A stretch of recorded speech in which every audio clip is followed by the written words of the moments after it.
শুক্রবারের বাজার দর নিয়ে ময়মনসিংহ থেকে সরাসরি যুক্ত হচ্ছেন সহকর্মী ইলিয়াস আহমেদ। ইলিয়াস, বাজারের সার্বিক পরিস্থিতি আমাদের জানাবেন।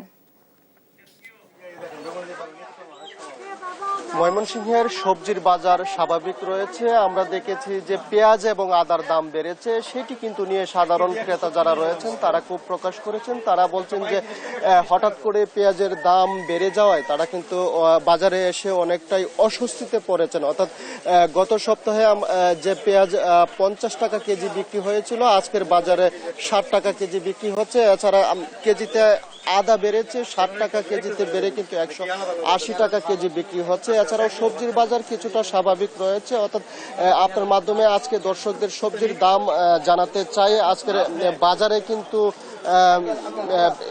যে শশা বিক্রি হচ্ছে 60 থেকে 80 টাকা কেজি দরে বিক্রি হচ্ছে। বেগুন বিক্রি হচ্ছে 80 থেকে 90 টাকা কেজিতে বিক্রি হচ্ছে।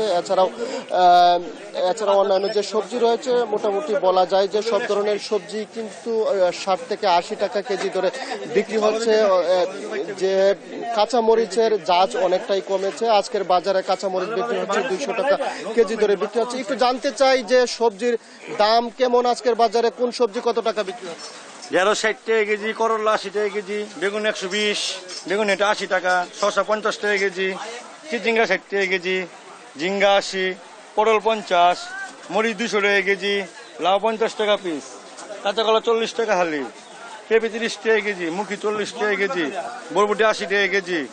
সব সবজির দাম একটু বাড়ছে, বৃষ্টির কারণে দাম বাড়ছে না। সবজির দামই আগে কম ছিল, অনেকটা বাড়ছে বৃষ্টির জন্য, মাল নাই তো দাম বাড়া।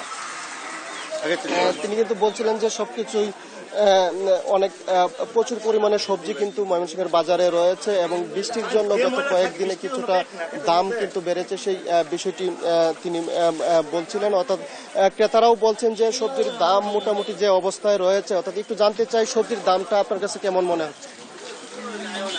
পূর্বের তুলনায় কিছুটা বেশি মনে হচ্ছে, কিছুটা বেশি। তো তারপর যা আছে সেটা আমাদের জন্য অনেকটা সহনশীল।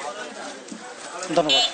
তিনি বলছিলেন যে পূর্বের তুলনায় অর্থাৎ আজকের বাজারে সবজির দাম কিছুটা বেড়েছে, সেই বিষয়টি বলছিলেন। অর্থাৎ যারা বাজার মনিটরিং ব্যবস্থা জোরদার করে থাকেন তাদের সঙ্গেও আমরা কথা বলার চেষ্টা করেছিলাম। তারা বলছেন যে বাজার নিয়ন্ত্রণে আনার লক্ষ্যে তাদের যে অভিযান সেটি কিন্তু অব্যাহত রাখা হয়েছে, সেই বিষয়টি বলছিলেন। এই ছিল আমার কাছে ময়মনসিংহের বাজার থেকে সবজির দর দাম নিয়ে সর্বশেষ তথ্য।